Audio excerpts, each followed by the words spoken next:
Welcome to Control Shift Lead, a lighthearted and honest look into the monthly mindset of school leaders, brought to you by AWB Education and Inspired Edification. Sit back and listen while we talk about planning, pivoting, hallway hilarity, and heartfelt moments. This is truly admin life, unfiltered. Now here are your hosts, Jim Wichman and Adam Bush. Hey, everybody, and welcome back to Control Shift Lead. I'm Adam Bush here with Jim Wichman. And Jim, it feels like June for school leaders is always just a mix of celebration and immediate future planning, doesn't it? It not only is that, but it's also a great time just to take a breath. That's true. Yeah, it's very true. All right, well, let's get to our show today. We've got a fresh structure designed to empower every school leader that's tuning in to the Control Shift Lead podcast. So from here on out, each episode, we're going to give you three things. We're going to give you something you can control, which is going to be an actionable step that you can take with you today. We're going to offer a concept to shift your thinking and challenge your assumptions. And then we're going to equip you with a concrete strategy to lead your team and your own work with greater purpose.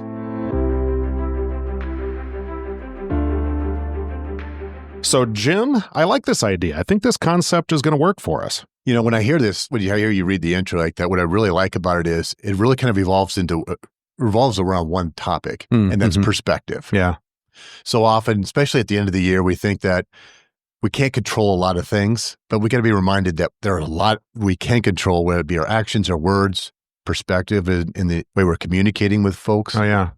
Challenge that thinking a little bit by shifting a practice, shifting a perception that maybe we've had, and then also how do we put this into play? Yeah, that's true. That's true. So often we hear podcasts or we go talking with people and we have all these grandiose ideas, and then it's like, but how do we specifically put this into play?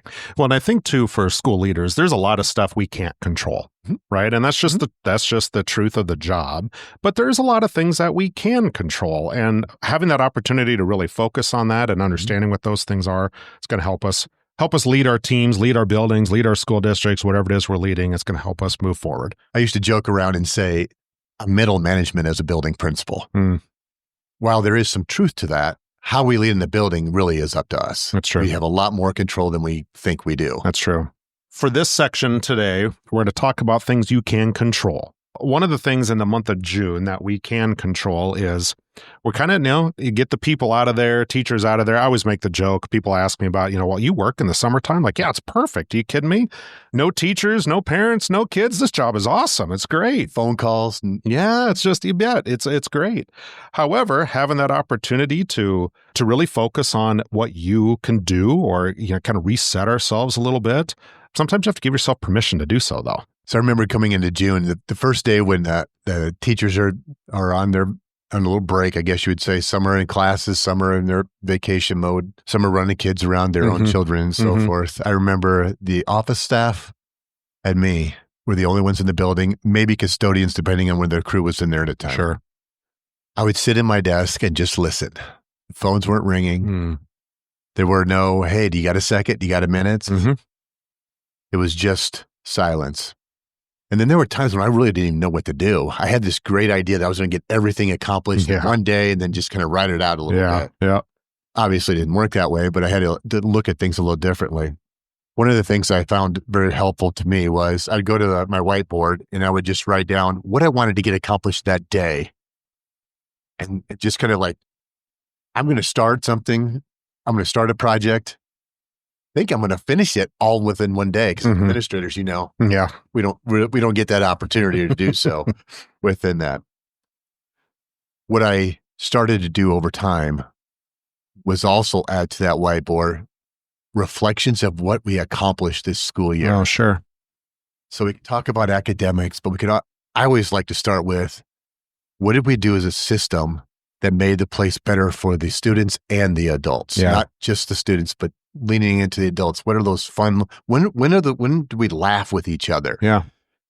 And how do I replicate that just to make sure that we're intentional about making that happen?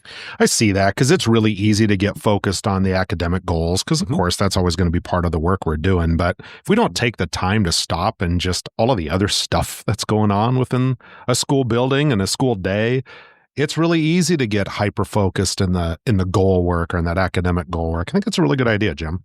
Another thing I was thinking about too, we're just getting done. In fact, my school district, we've got about a day or two here where we'll still have teachers that are in the buildings, and they're out there for summer break. Kids are gone. But we have a lot of stuff that's going on around in the summertime. I mean, the state of Iowa, where we both reside, we have baseball, softball that goes all summer long. But even that, you've got band camps, you've got show choir camps, you got cheerleading, got all of this stuff that's going on. And there's a great opportunity to just go and just see kids in action, or just chat with kids off to the side. You're not their principal at that moment in time, right? You're just another person at the school district that's just interested in them, interested in their lives and what they got going on.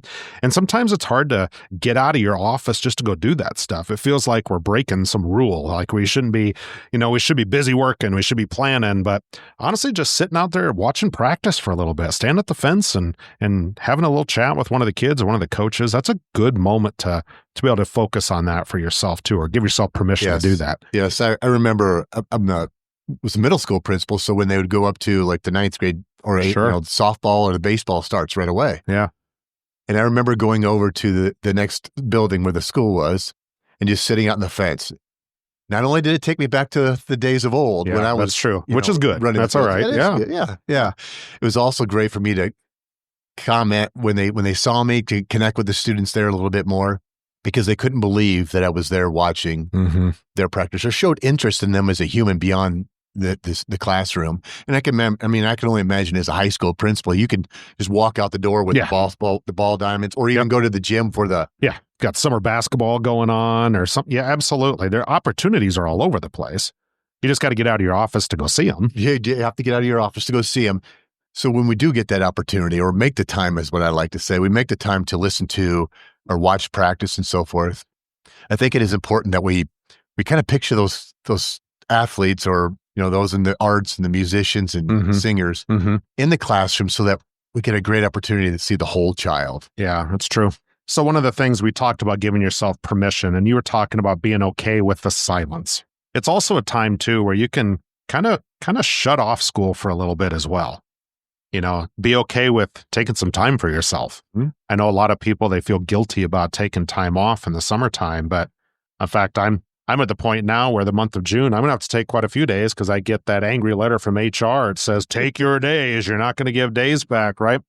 But I used to feel guilty about that, but honestly, that's what they're for. And it's a good opportunity for me to recharge. The old saying that you can't pour out of an empty cup, right?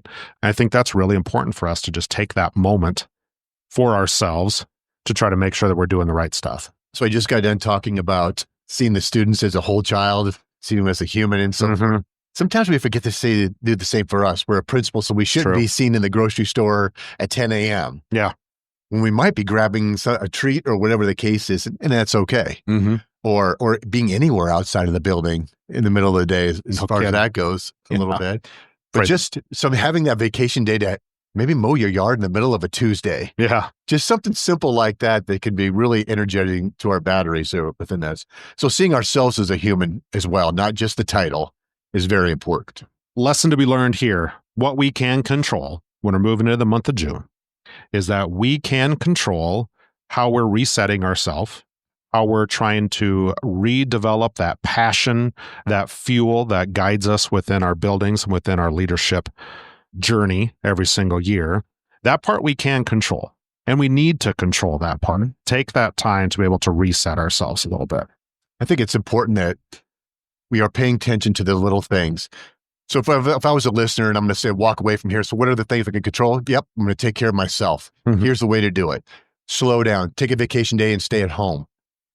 Go to the grocery store in the middle of the day. Just something, mow the yard in the middle of the day. Here's something else that's kind of fun to do at school, or even before school. Actually, have breakfast. Slow down. Let your stomach digest the food. What's breakfast? Right? What is that thing? Right. Ready for it. It's going to get better. Oh, buddy. What about a 30-minute lunch? Yeah. Maybe even 40 minutes. I've heard about those. And what if we had that lunch with the office staff? Yeah. Because you never get the opportunity to sit down, break bread with people you work with so closely on a daily basis. Yep. And even crazier, what if we had lunch with our custodial staff who's working so hard? Yeah. They're going to take a break. You should as well. Time it up.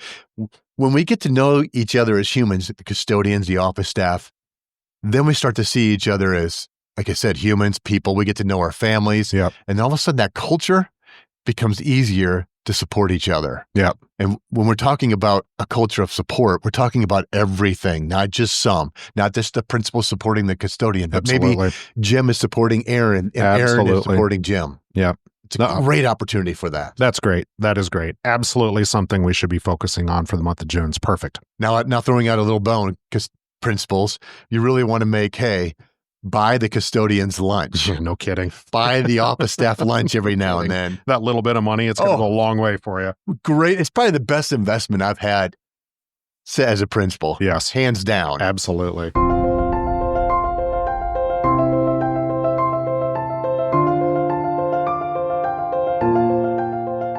Okay, Adam, that was controlling. Now let's kind of lean into the next step of shift. Mm-hmm. Now, shift can be a really uncomfortable place for a lot of people because we're not talking about change. We're talking about shifting. Yeah, big difference there. Paradigms kind of come into place. So how can things happen? And I think of a great example of a shift mindset is, I remember when I went transitioning from one school to the next, and I was trying to get caught up on emails a little bit. Yep. And I noticed that nobody emailed on weekends. I thought that was kind of crazy. I was telling my wife about this. Why isn't anybody getting caught up on emails? Am I the only one with emails?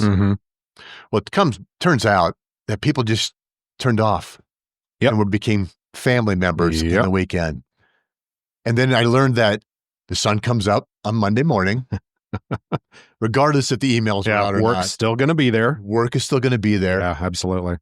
What I also learned is that when I'm sending emails out, I am actually draining my batteries and I'm draining the receiver's batteries as well. Absolutely. Don't need to do it.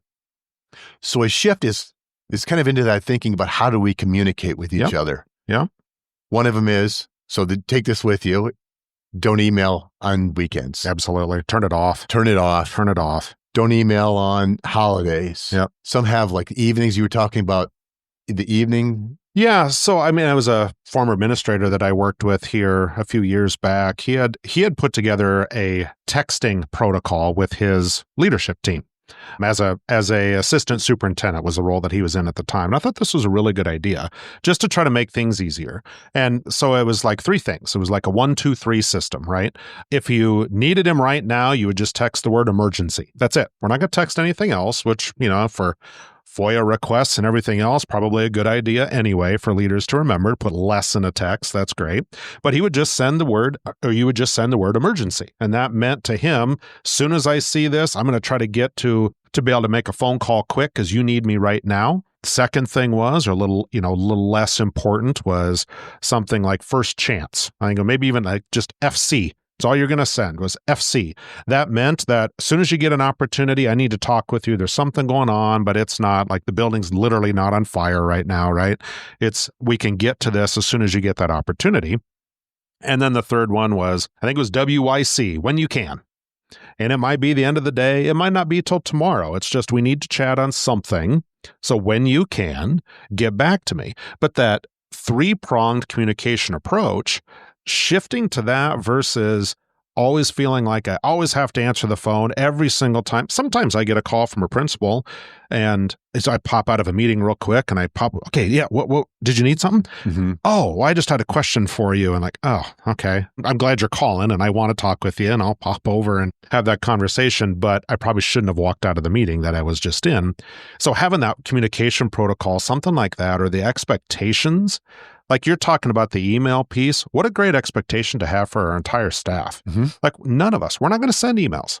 If it's an emergency, it shouldn't be coming through an email anyway. So if we're just sharing information, do it during work hours or awfully darn close to it, a little bit before, a little bit after, but allow people to shut work off. The mental health components that go along with that, it's just huge. I remember I work with some younger or newer to the profession, new administration profession administrators and assistant principals, if you will. Yep. They did not like the no emails on the weekend. Yep.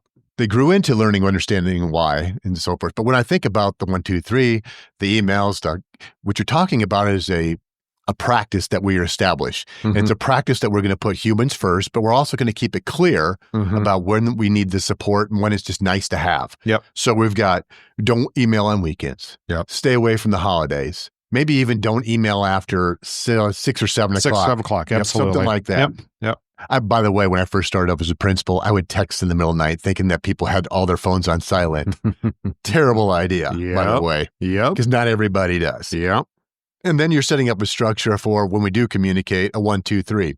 And I believe I picked up on this. If it's an emergency, I need you now. Yeah, absolutely. So we're going to get it. Type the word emergency.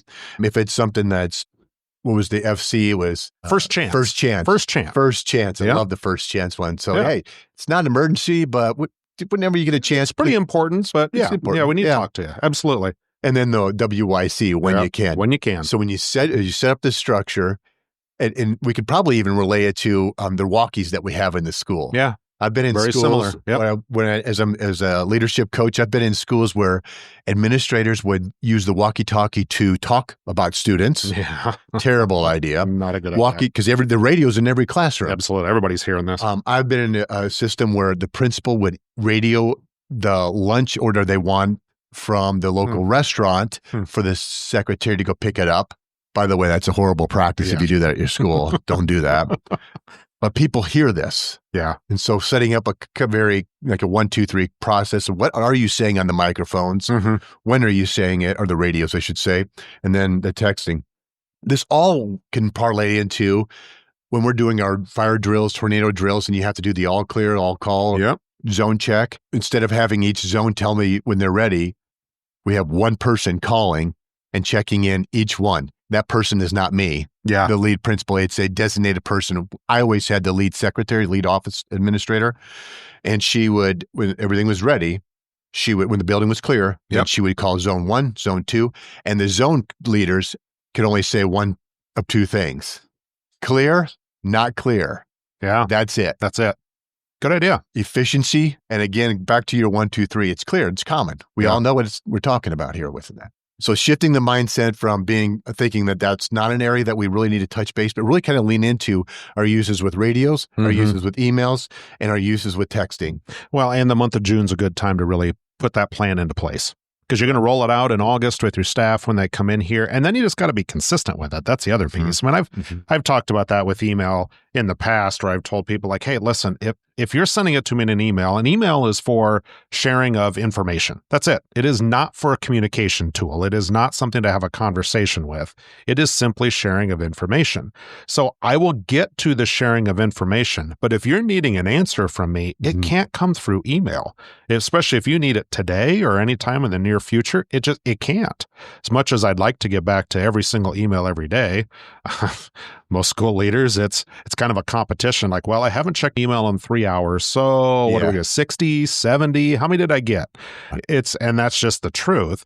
The other thing to think about with email communication too is, and I've heard this from some other leaders that I've worked with too, where they say, the only time I can get to email is after 9 o'clock at night. Well, how am I supposed to send emails?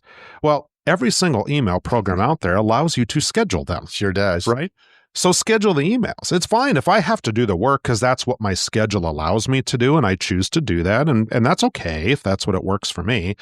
But again, I don't need an answer right now. I shouldn't want an answer at 9 p.m. at night, because if that's what it is, then this is not sharing information. I need to pick up a phone if it's that important that I've got to do it. You bet. So schedule that email to go out during that moment of time where we've decided is okay to have emails go out. Schedule those things. I believe we've evolved past this, but I do know of a couple administrators who kind of put a feather in their cap for sending emails at 4:30 in the morning because staff would talk about it. The administrator learned that they weren't talking about it like he was a hero for working so hard. They were saying just kind of the opposite. This guy is not balanced. He's telling us to balance. That's right. He's not balanced. Correct. Yeah. And as administrators, when we need our sleep, and we all joke because many administrators are looking at 4 to 5 hours of sleep. And when we say it out loud, it certainly is not a merit badge. No. And we laugh about it, and shouldn't there either. It's not funny. It actually isn't funny, but it isn't funny. And we need to do a better job of supporting each other and making the norm be more of get that 7th hour of sleep. Absolutely. And if you're struggling with keeping your mind, slowing your mind down. There's great ways to remedy that. As a card-carrying member of my monthly session with a therapist, that's a great way to start. But as colleagues, we also got to lean in on each other. So what is it that's weighing on you, and let us help. Yeah, no, that's good. I think that focusing on that communication piece, like we said, Jim, it's a shift for a lot of us. I know it is, because you really have to spend some time and effort and energy to make sure it happens. It can't just be throw it on a piece of paper. You actually have to do it. You got to stick with it. You got to stick with it. It's really hard, but shifting that mindset of your staff, shifting that focus, it's going to pay off. With anything we do, if we're not practicing it, at it, it's not going to improve. It's going to be exactly what you said. And then when things get really messy, we're going to fall back into the clunkiness, and then we are going to be a part of the problem of making it worse. Yep, absolutely right. Have to be intentional. So we talk about what we can. That's another thing we could slide that back into what we can control. It's true. Is we have to practice our shifting. Yeah, what we're doing with that. Oh, that's good.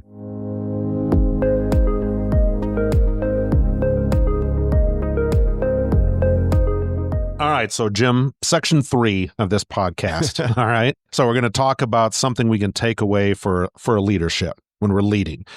We're into June. But August is coming right around the corner. So for me, I'm a district office administrator for the vast majority of the hats that I wear is in the district office setting. I'm doing some planning. We're trying to get some stuff ready to go. But I also know that all of a sudden my principals are going to be coming back, and right behind them, their teachers are going to be coming back, and right behind them, the students are going to be coming back. So I've got to prepare for August, because once August comes around, I pretty much need to get out of their way. It's time for them to get going. I'm glad as a district person you said, I got to get out of their way. One of the things that I've learned as a building principal that I've despised is emails from district office in August. Yeah. And I kind of goes back to what you were talking about, sharing of information. If they're sharing information, that's fine. Just know that I'm not going to read them, because my number one focus is I want the teachers to be 100% prepared for day one of school. And I know that how our professional development is, it goes all over the place when it comes to, do we introduce anything new in August? My theory on that has always been no. Terrible idea to do so. So I apologize out there for the people who are doing that. And the reason why, though, I want our teachers prepared to get to know their students, from the information they have. Sure. I want that room prepared. I want lessons prepared. I want that experience of what is it going to look like that day one where we're starting to build relationships. I want every child going home after the first day of school, cannot wait to get back the second day. And of course, I want that for the second to third to fourth, and so forth. But really leaning into that first day. All right. Well, then that gives us a really good idea here. I mean, when we think about August, meetings. They just never end. But if they're meetings, that's not really accomplishing what we're talking about. When we were talking about the show and getting things ready to go today, Jim, I thought you had a really good point there. I want you to explain that here. It's not the meeting. It's an experience. It's the experience. We should be looking at August as an experience. When our teachers come back, we want that to be an experience, not a meeting. When our students come back, we want them to have that be an experience, not the first day of school. Yeah.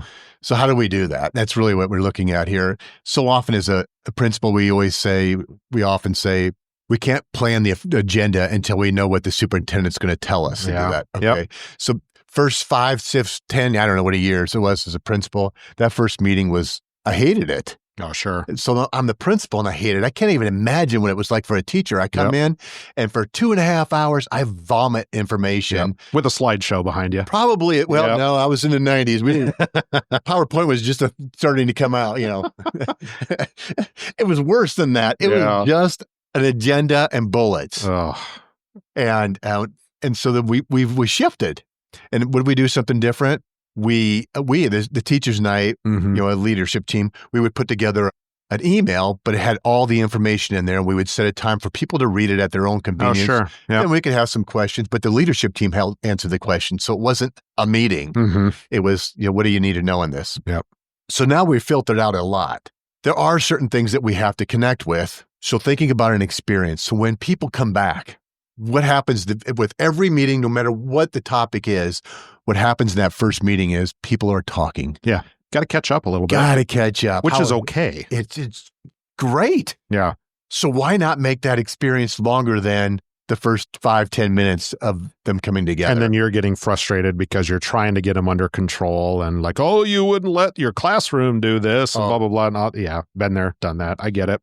So let's lean in onto that energy. Yeah. We can stifle it, sit down, keep your mouth closed and vomit information, or we could capitalize it. So that give me an hour and a half, that 90 minutes. And that 90 minutes was an experience. It was connecting with, it wasn't those, I wouldn't call them hokey icebreakers, but they were activities that were with intention. Yep. So we would be talking about reminding people what we said August was going to be like, because we already told them in May.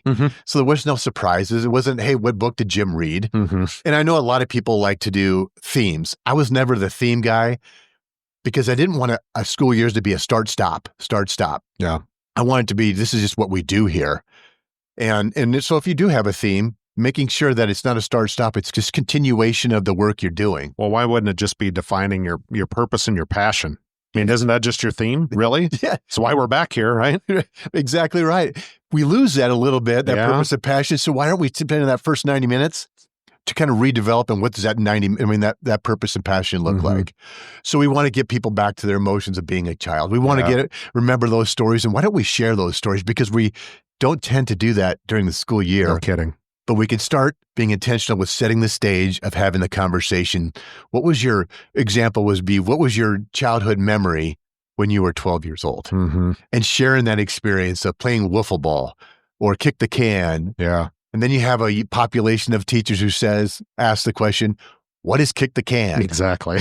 and now we're taking, what was your favorite game to play? I mean, just music you listened to back then. Yeah. And then all of a sudden we start connecting. And now we're giving them conversations to have throughout the year when we're in the lunch, the staff workroom, or whatever the case is within that. So I believe that we have an opportunity to build an experience. That's a good idea. And then for those other meetings that we talked about, they're just short. Well, and you're talking about sending stuff in an email. Again, we were just talking about it. What's the purpose of email? Well, it's to share information. And there's a lot of information that has to be shared. We have some new legislation. We need to figure out what that looks like. I get it. There's always going to be the sharing of information at the beginning of the year. There's not much we can do about it. And I'm thinking from my seat in the district office, I have stuff I need us to get started on and get going. But again, a lot of that stuff can be in an email, or one of the things that my district has done the last couple of years, which I think is a really good idea, is for any of that new stuff, any of the legislative stuff, our district office team will throw together a slideshow and just record us narrating it, send it out as a movie, basically as a movie file to all of our staff. And like, hey, when you get a chance, we'll build in some time within the day for you to do some, you always have the annual trainings and all of that stuff too. Take this in. Get that opportunity. If we're sitting in a big auditorium full of people and we're presenting slides, half the stuff people aren't going to remember anyway. Correct. Even if I give them a note page, they maybe get the note page back to their desk. Maybe. Maybe. But if I'm sitting there on my own time and I can just play this, and I'm not saying that's any riveting, cinema or anything, but it at least does the purpose that we need it to do. But again, it's valuing the time of staff and just putting those things out there for people to get to it when they're ready to get to it. So think about what the information that you typically share with schools and maybe principals as well.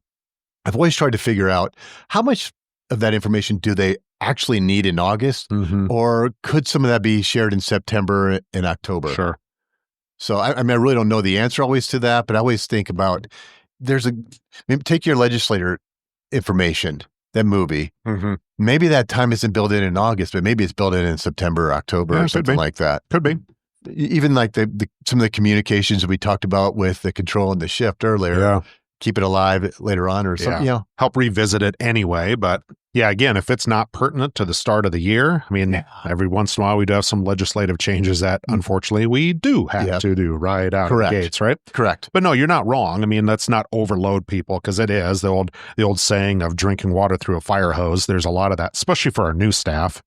Not only are they trying to learn everything they're trying to also learn your school. I mean, it's a different language sometimes. And that's a great point to bring up, is that the new faces that are coming in, we have these new teachers, they're nervous and they're excited. The last thing I want to do is give them a 2-hour meeting of vomiting information back there. No kidding. We want Make them second guess their choice for coming to my school. Yes, exactly. We want them. We know they're going to be exhausted. We know all this.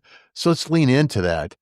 I think sometimes when we share the information, When we're not in the classroom, the sharing of the information becomes more of a checklist of, I shared it, I'm done, I'm moving on to the next. Mm-hmm. And we got to remember that it's not going to be heard if we don't say it in the language of the listener, Mm-hmm. the timing of the listener, and is the listener prepared to listen? Yeah. Again, what are our staff, our teachers are thinking about the very first coming back? It's going to be, who am I working with? Mm-hmm. Reconnecting, Mm-hmm. and that first day of school. That's it. Yeah. Yeah. That's it. I can still remember the first days for me as an administrator when I'm, when I've taken a new position or a new job or something, and I'm in front of staff for that first time, and how nervous I was. And now I kind of think back to, I'm like, why? Why was I nervous about it? Let's just start right away. We're going to be us. We're going to move forward. This is the way we do things around here. And it's not a show. I don't have to put on some big magic act up there. If that's the case, then I might need to redefine what I'm doing anyway. A buddy of mine, Jeremy Braden, we both work with him. Absolutely. He gave me the phrase, when you're going to a new school, you learn, then you lead. Mm-hmm. And then once you get some rhythm going, then you serve. Mm. So he's talking about, you don't come in and making decisions based upon your experience. You got to learn about the environment. You lead where it's needed and how it's needed. Mm-hmm. It doesn't mean dictate anything. It's like kind of what we talked about here. Yeah. The communication systems, the experience versus the meeting. And while you're leading, you're building capacity. And once the big capacity is being built, you really are serving where you're needed. And I think that those three, learn, lead, serve.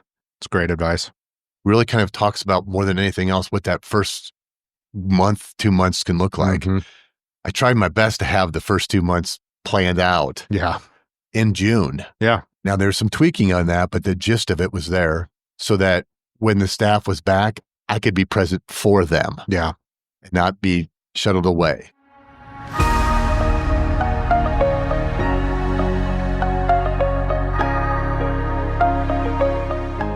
Well, Jim, that kind of wraps up this episode of Control Shift Lead. Give us a recap real quick of what we talked about. Sure.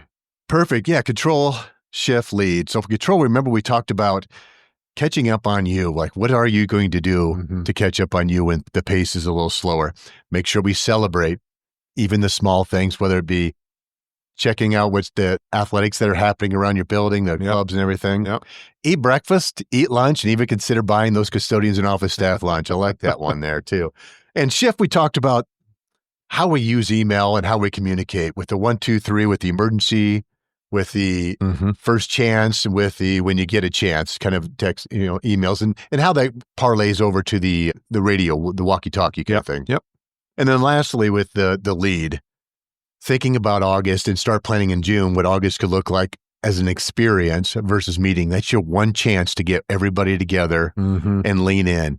And when I say lean in, I'm talking about when they come in and they're talking about catching up on how things are over the summer, that we use that to lean in and get to know each other just a little bit better. Use that fuel for the fire for the year. Correct. That's awesome. How are you going to catch up on yourself this summer, Adam? Well, tell you what, going to go on a little bit of a trip at some point in time. My wife and I, we're 25th wedding anniversary this year. And the sad part is, when we got married, I was busy coaching baseball. So we got married on a Saturday, and Monday back on the ball field. So this is probably the closest thing we've had to a honeymoon 25 years later. And so she's put up with me this long. I think that's probably the least we can do, right? That's the least you can do. Yeah, absolutely. Kids coming home, all of that good stuff too. How about you? Where'd you say you were going? We're going to go to Puerto Rico. Puerto Rico. Yeah. Well played. I've been out of the United States once, my wife once as well, but yeah, just kind of looking around about the for Continental, because Puerto Rico is. We're still here. Yeah, we're still here. Part of the reason why I did that one. Got it. How about you? Well, I'm actually reading more fiction than I ever have. Oh, good. Most of it's been leadership books and, or World War II, nonfiction. Yep. But I'm working on doing a little bit more of that. And then my wife, I have a son going off to college, so we're trying to get as much. We probably don't see him as much as we'd like, but we do get to see him a little bit, going to the University of Iowa, go Hawks. And then we have 29 coming up, so we're at 29th anniversary, and we're looking for a quick little trip to either Chicago or Vegas. Oh, other than that, I get the opportunity for work. I'll be in West Virginia. I'll be in Virginia. I'll be at a Culture Institute in Chicago, which I'm really excited about that. I'm doing some speaking out there with Jimmy Casas and the associates and Garth. That is actually, I'm really excited about the number of schools coming out to connect with me and do some mini workshops that's out cool. there. That's neat. So my energy bucket will be pretty filled. Yeah. And then August, a lot of keynote speaking in August, which I'm really blessed to be able to be a part of awesome. the first day of school for many schools. No, that's awesome, Jim. That's really good. Well, that brings us to the end of another Control Shift Lead. And our goal, as always, is going to be to empower you with tools you can control, some fresh perspectives to shift your thinking, and actionable strategies to lead. We appreciate you spending some time with us today. Thanks again, Jim, for joining me here. This is always fun when we get together. Yes. This is Jim Wichman and Adam Bush wishing you a productive end to your school year and a start for a good planning for the summer. And no matter what, under any circumstance, please remember, you're never alone. It's true. You matter. Thanks a lot, Adam, for allowing me to be a part of this. You bet. Look forward to connecting again. Thank you for joining us on Control Shift Lead, brought to you by AWB Education and Inspired Edification. Please check back next month for another lighthearted and honest look into the monthly mindset of school leaders. Please take a moment to like, comment, rate, or review our show. We would love to hear the feedback and your stories of school leadership. If you want to find out more about Jim and Adam's work, please check out the links in the show notes to get connected. Otherwise, thank you for doing the work that only a few are strong enough to do. We will talk with you again next time.